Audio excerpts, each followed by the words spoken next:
Thank you for having me. It's a great honor to be here and all the hard work that Australian friends of Palestine and Krista did to get me here and rearranging the schedule at the last minute. I appreciate all your work. The Gaza, the one that existed on the morning of October 7th, is gone. Decimated by months of saturation bombing, shelling, bulldozing, and controlled demolitions. All that was familiar when I worked in Gaza has vanished, transformed into an apocalyptic landscape of shattered concrete and rubble. The New York Times office in the center of Gaza City, the Marna boarding house on Ahmed Abed El Aziz Street, where after a day's work, I would drink tea with Margaret Nasser, the elderly woman who owned it, a refugee from Safad in northern Galilee. On my last visit to the Marna house, I forgot to return the room key, number 12. It was attached to a large plastic oval with the words, Marna House, Gaza. The key sits on my desk. Friends and colleagues, with few exceptions, are in exile or dead, or in most cases have disappeared, no doubt buried under the mountains of debris. The daily rituals of life in Gaza are no longer possible. I used to leave my shoes on a rack by the front door of the great Omari Mosque, the largest and oldest mosque in Gaza, in the Daraj quarter of the old city. The white stone walls had pointed arches and a tall octagonal minaret encircled by a carved wooden balcony that was crowned with a crescent. The mosque was built on the foundations of ancient temples to Philistine and Roman deities, as well as a Byzantine church. I washed my hands, face, and feet at the common water taps, carrying out the ritual purification before prayers known as Weaponization. Inside the hushed interior with its blue carpeted floor, the cacophony, noise, dust, fumes, and frenetic pace of Gaza melted away. The mosque was destroyed on December 8, 2023 by an Israeli airstrike. The razing of Gaza is not only a crime against the Palestinian people, it is a crime against our cultural and historical heritage, an assault on memory. We cannot understand the present, especially when reporting on Palestinians and Israelis, if we do not understand the past. There is no shortage of failed peace plans in occupied Palestine, all of them incorporating detailed phases and timelines going back to the presidency of Jimmy Carter. They end the same way. Israel gets what it wants initially, in the latest case, the release of the remaining Israeli hostages and the bodies of those who are deceased, while it ignores and violates every other phase until it resumes its attacks on the Palestinian people. It is a sadistic game, a merry-go-round of death. This ceasefire, like those in the past, is a commercial break, a moment when the condemned man or woman is allowed to smoke a cigarette before being gunned down in a fusillade of bullets. The genocide will continue. I do not know how soon. Let's hope the mass slaughter is delayed for at least a few weeks. But a pause in the genocide is the best we can anticipate. Israel is on the cusp of emptying Gaza, which has been all but obliterated under 2 years of relentless bombing. And it is not about to be stopped. This is the culmination of the Zionist dream. The United States, which has given Israel a staggering $22 billion in military aid since October 7th, will not shut down this pipeline, the only tool that might halt the genocide. Israel, as it always does, will blame Hamas and the Palestinians for failing to abide by the agreement, most probably a refusal, true or not, to disarm, as the proposal demands. Washington, condemning Hamas's supposed violation, will give Israel the green light to continue its genocide, to create Trump's fantasy of a Gazan Riviera and special economic zone with its quote-unquote voluntary relocation of Palestinians in exchange for digital tokens. Of the myriads of peace plans over the decades, the current one is the least serious. Aside from a demand that Hamas release the hostages within 72 hours after the ceasefire begins, it lacks utterly specifics and imposed timetables. And it is filled with caveats that allow Israel to abrogate the agreement, which Israel has done almost immediately by its refusing to open the border crossing at Rafah, killing almost 30 Palestinians since the ceasefire went into effect, and cutting in half the agreed-upon aid trucks to 300 a day, they argue, because the bodies of the remaining hostages have not been returned. And that is the point. It is not designed to be a viable path to peace, which most Israelis understand.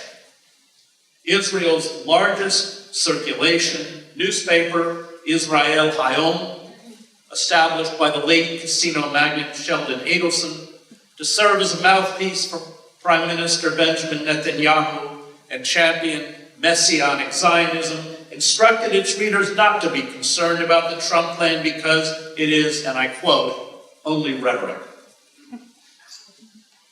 Israel, in one example from the proposal, will, quote, not return to areas that have been withdrawn from as long as Hamas fully implements the agreement.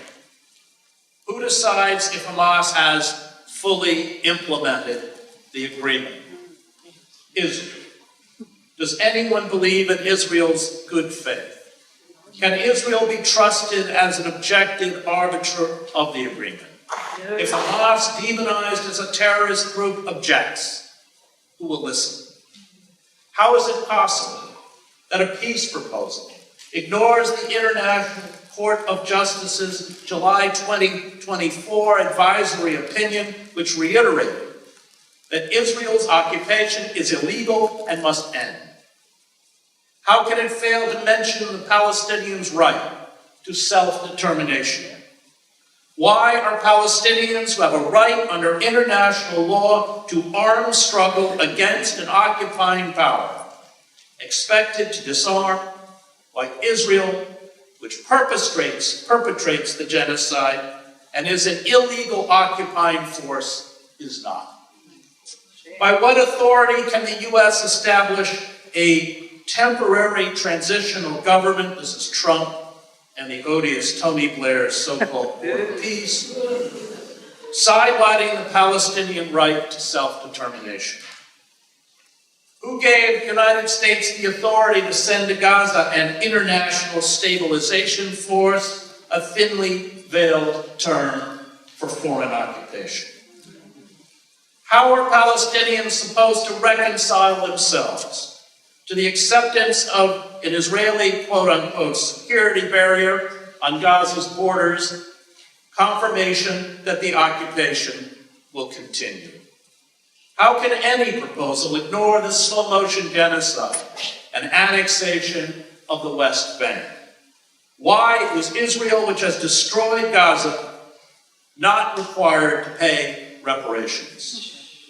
What are Palestinians supposed to make of the demand in the proposal for a, quote-unquote, de-radicalized Gazan population? How is this expected to be accomplished? Re-education camps, wholesale censorship, the rewriting of school curriculum, arresting offending imams in the mosques? And what about addressing the incendiary rhetoric routinely employed by Israeli leaders who describe Palestinians as human animals and their children as little snakes?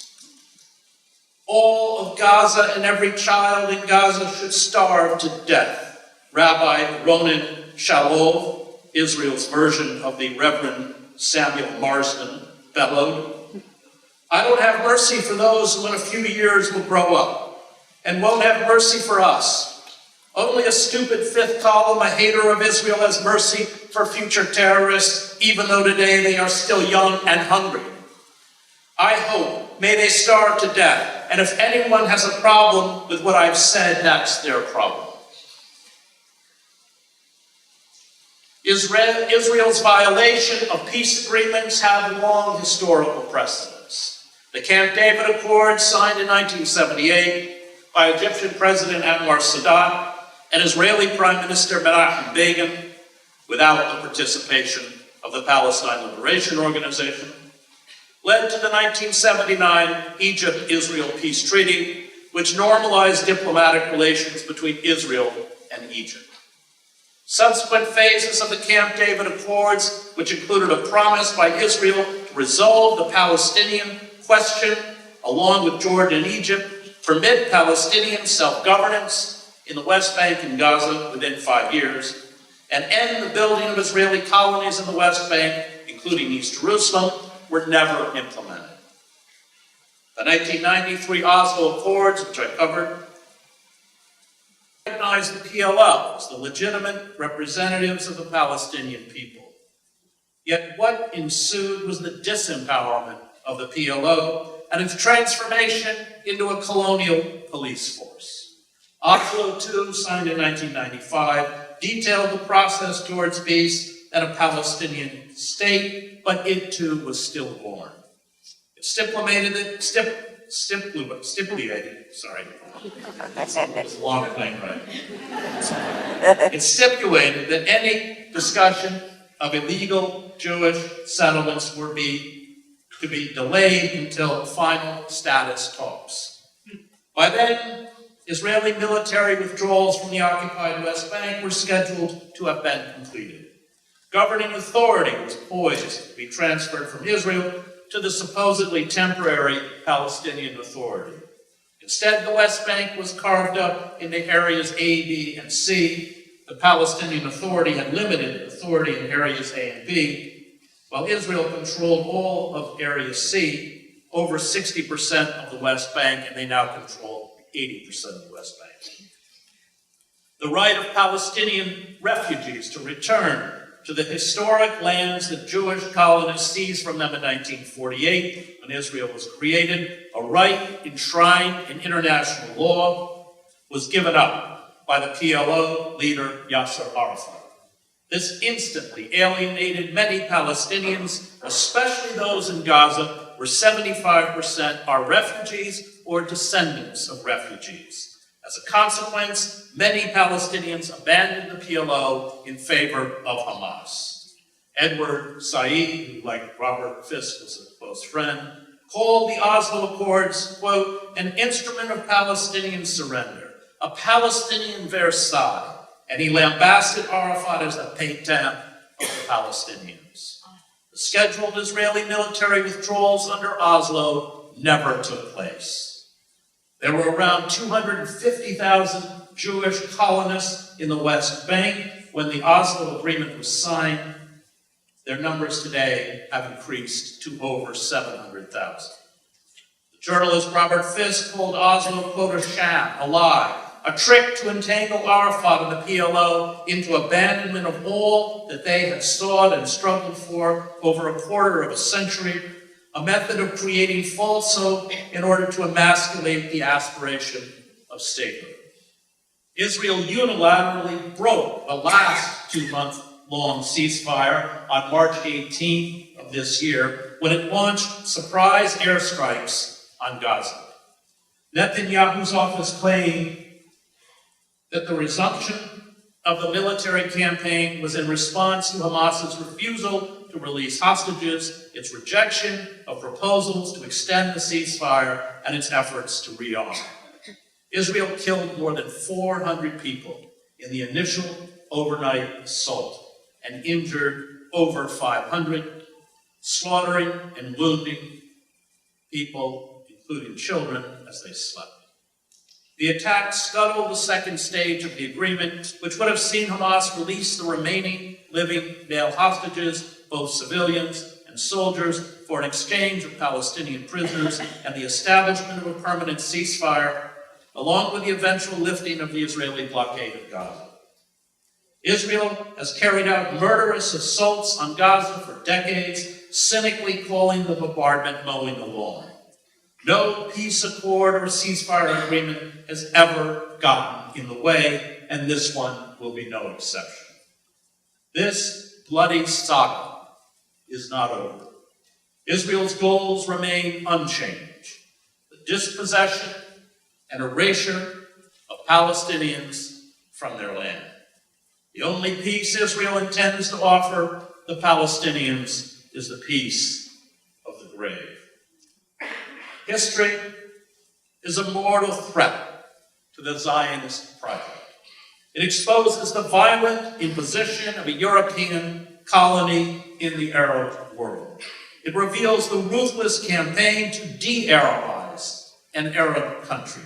It underscores the inherent racism towards Arabs, their culture, and their traditions.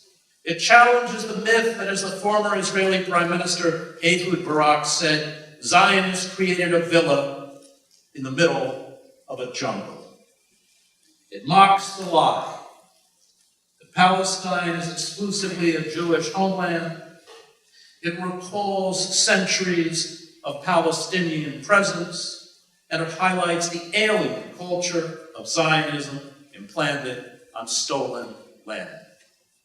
When I covered the genocide in Bosnia, the Serbs, like the Israelis, blew up mosques, carted away the remains, and forbade anyone to speak of the structures they had raised.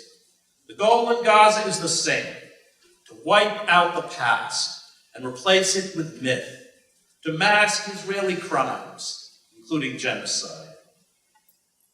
The campaign of erasure allows Israelis to pretend the inherent violence that lies at the heart of the Zionist project, going back to the dispossession of Palestinian land in the 1920s and the larger campaigns of ethnic cleansing of Palestinians in 1948 and 1967 does not exist.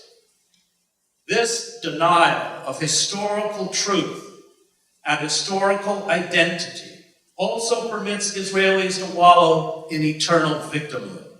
It sustains a morally blind nostalgia for an invented past.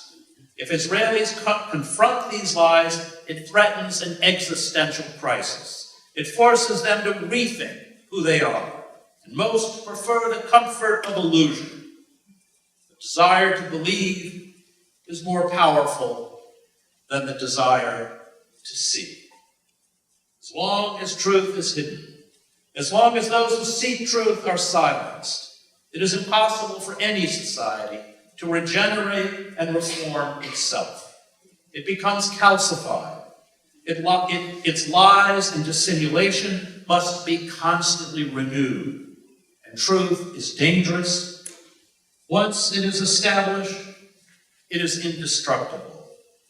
The Trump administration is in lockstep with Israel. It too seeks to prioritize myth over reality.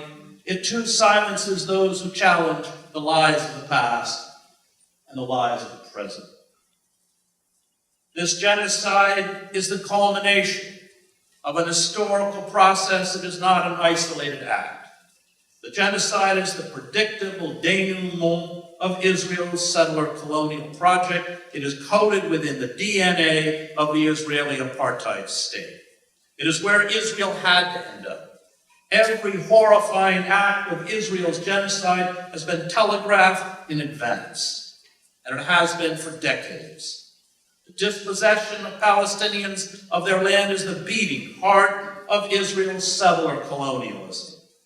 This dispossession has had, as I mentioned, dramatic historical movements, 1948, 1967, when huge parts of historic Palestine were seized and hundreds of thousands ethnically cleansed. But dispossession has also occurred in increments.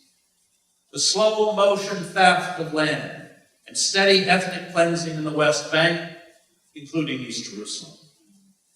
But in scale, we have not seen an assault on the Palestinians of this magnitude. Although we haven't seen an assault of this magnitude, all these measures, the killing of civilians, the ethnic cleansing, arbitrary detention, widespread torture, disappearances, closures, imposed on Palestinian towns and villages, house demolitions, revoking residence permits, deportation, destruction of the infrastructure that maintains civil society, military occupation, dehumanizing language, the theft of natural resources, especially aquifers, have long defined Israel's campaign to eradicate Palestinians. The incursion on October 7th into Israel by Hamas and other resistance groups, which left roughly 1,200 Israelis, tourists, migrant workers dead, and saw about 240 people taken hostage, gave Israel the pretext for what it has long craved, the cover to implement its own version of the final solution. October 7th marked the dividing line between an Israeli policy that advocated the brutalization and subjugation of the Palestinians and a policy that calls for their extermination and removal from historic Palestine. Israel's weaponization of starvation is how genocides always end. I covered the insidious effects of orchestrated starvation in the Guatemalan highlands during the genocidal campaign of General Ephraim Rios Montt. The famine in southern Sudan left 250,000 dead. I walked past the frail and skeletal corpses of families lining the roadsides. And later during the war in Bosnia, when the Serbs blocked food and aid to Srebrenica and Gorazde. Starvation was weaponized by the Ottoman Empire to decimate the Armenians. It was used to kill millions of Ukrainians in 1932 and 1933. It was employed by the Nazis against the Jews in the ghettos in World War II. German soldiers used food as Israel does, like bait. They offered 3 kilos of bread and 1 kilogram of marmalade to lure desperate families in the Warsaw Ghetto onto the transports to the death camps. There were times when hundreds of people had to wait in line for several days to be deported, Marek Edelman writes in the Ghetto Fights. The number of people anxious to obtain the 3 kilograms of bread was such that the transports now leaving twice daily with 12,000 people could not accommodate them all. And the crowds became unruly, as in Gaza. The German troops fired deadly volleys that ripped through the emaciated husks of women, children, and the elderly. This tactic is as old as warfare itself. Israel methodically set out from the beginning of the genocide to destroy sources of food, bombing bakeries, and blocking food shipments into Gaza, something it has accelerated since March when it severed nearly all food supplies. It targeted the United Nations Relief and Works Agency for Palestine refugees in the Near East, on which most Palestinians depended for food for destruction, accusing its employees without providing evidence of being involved in the attacks of October 7th. This accusation was used to give funders, such as the United States, which provided $422 million to the agency in 2023, the excuse to hold financial support. Israel then banned UNRWA. The blockade of food and humanitarian aid imposed on Gaza reduced Palestinians to abject dependence. To eat, they were forced to crawl to their killers in bed. Humiliated, terrified, desperate for a few scraps of food, they were stripped of dignity, autonomy, and agency, and this was by design. A nightmarish journey One of the 4 aid hubs set up by the Gaza Humanitarian Foundation was never designed to meet the needs of the Palestinians, who once relied on 400 UN aid distribution sites, but to lure them from northern Gaza to the south. Palestinians were herded like livestock into narrow metal chutes at distribution points overseen by heavily armed mercenaries. They received, if they were one of the fortunate few, a small box of food, but most received nothing. And when crowds became unruly in the chaotic scramble, the Israelis and mercenaries gunned them down, killing 1,700 and injuring thousands more. But this genocide marks a break from the past. It marks the exposure of Israeli lies.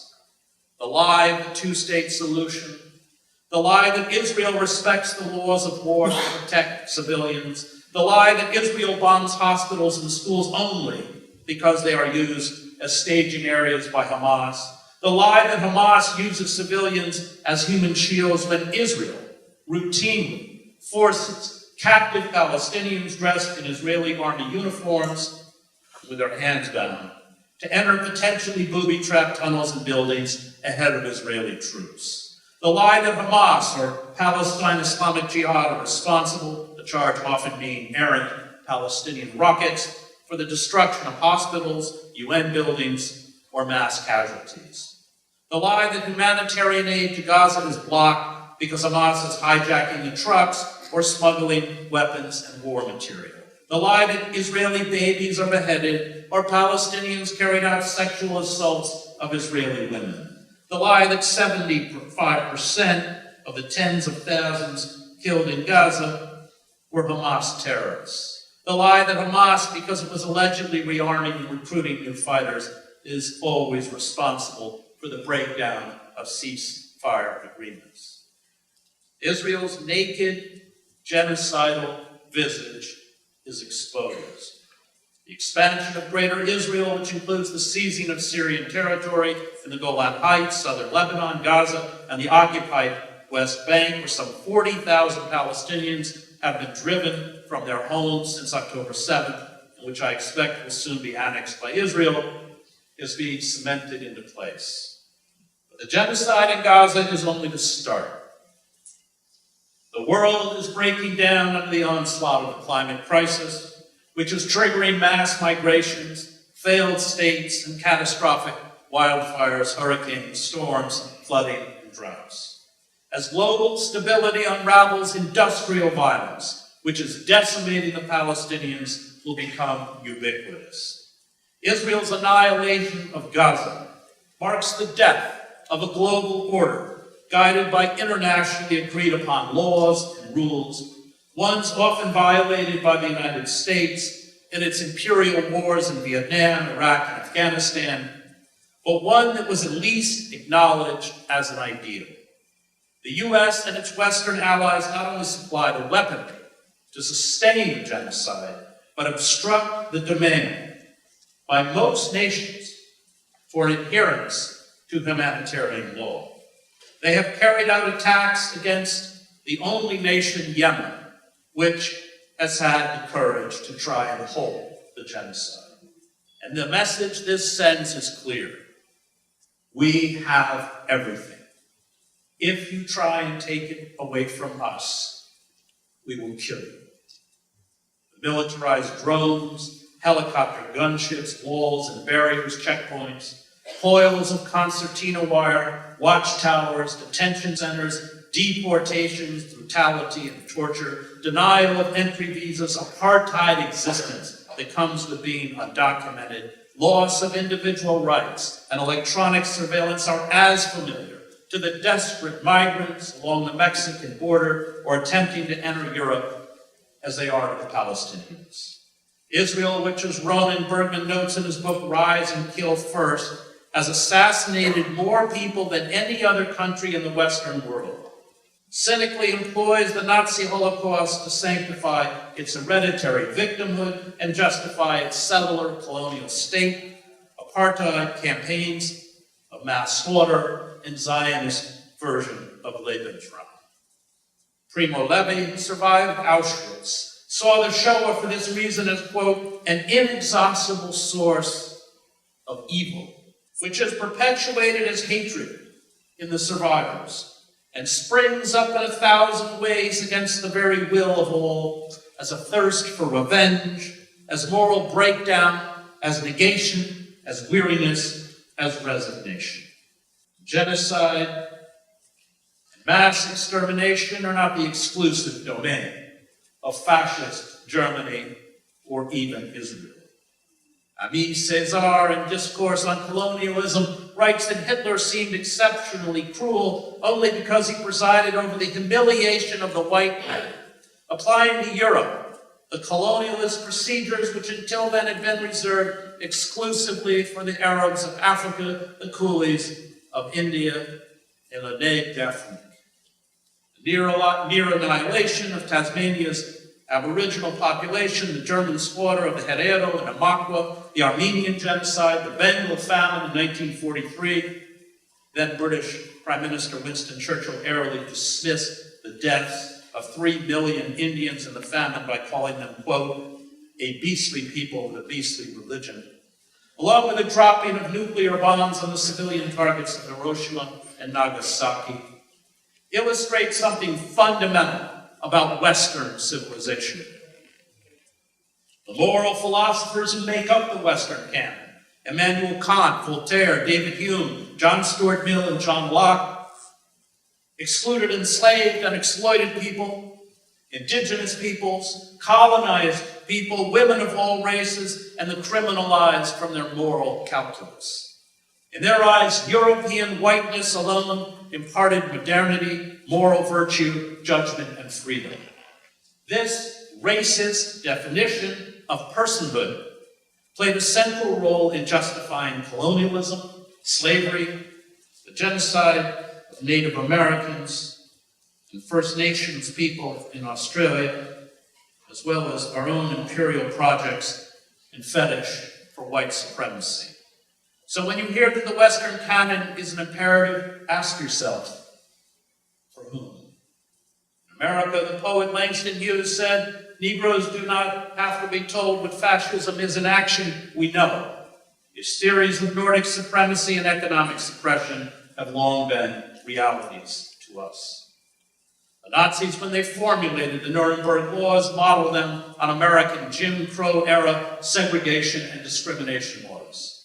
America's refusal to grant citizenship to Native Americans and Filipinos, although they lived in the U.S. and U.S. territories, was copied by the German fascists to strip citizenship from Jews. American anti-miscegenation laws, which criminalized interracial marriage, was the impetus to outlaw marriages between German Jews and Aryans. American jurisprudence classified anyone with 1% of black ancestry, the so-called one-drop rule, as black. The Nazis, ironically, showing more flexibility, classified anyone with 3 or more Jewish grandparents as Jewish. The millions of victims of colonial projects in countries such as Mexico, China, India, Australia, the Congo, and Vietnam, for this reason, are deaf to the fatuous claims by Jews that their victimhood is unique. For they also suffered Holocausts. These Holocausts remain minimized or unacknowledged by their Western perpetrators. The fact is, genocide is coded in the DNA of Western imperialism. Palestine has made this clear. The genocide in Gaza is the next stage in what the anthropologist Arjun Apadori calls a vast, worldwide Malthusian correction that is geared to preparing the world for the winners of globalization minus the inconvenient noise of its losers. Israel embodies the ethno-nationalist state the far-right dreams of creating for themselves, one that rejects political and cultural pluralism as well as legal, diplomatic, and ethical norms. Israel is admired by these proto-fascists because it has turned its back on humanitarian law to use indiscriminate lethal force to cleanse its society of those condemned as human contaminants. Israel is not an outlier. It expresses our darkest impulses, and I fear our future. I covered the birth of Jewish fascism in Israel. I reported on the extremist Meir Kahane, who was barred from running for office and whose Koch party was outlawed in 1994 and declared a terrorist organization by Israel and the United States. I attended political rallies held by Netanyahu, who received lavish funding from right-wing Americans, including AIPAC, when he ran against Rabin, who was negotiating a peace settlement with the Palestinians. Netanyahu's supporters chanted death to Rabin. They burned an effigy of Rabin dressed in a Nazi uniform, and I watched Netanyahu march in front of a mock funeral for Rabin.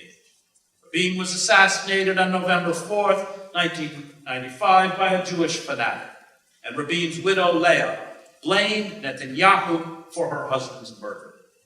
Netanyahu, who first became prime minister in 1996, has spent his political career nurturing these Jewish extremists, including Itamar Ben-Gvir, Bezalel Smotrich, Avigdor Lieberman, Gideon Saar, and Naftali Bennett. Netanyahu's father, Ben Zion, worked as an assistant to the Zionist pioneer Vladimir Jabotinsky, who Benito Mussolini referred to, I'm quoting, as a good fascist, was a leader in the Harut party that called on the Jewish state to seize all the land of historic Palestine. Many of those who formed the Harut party carried out terrorist attacks during the 1948 war that established the State of Israel. Albert Einstein, Hannah Arendt, Sidney Hook, and other Jewish intellectuals described the Harut party in a statement published in the New York Times as, quote, a political party closely akin in its organization, methods, political philosophy, and social appeal to Nazi and fascist parties. There has always been a strain of Jewish fascism within the Zionist project, mirroring the strain of fascism in American society, and unfortunately for us, the Israelis and the Palestinians, these fascistic strains are ascending.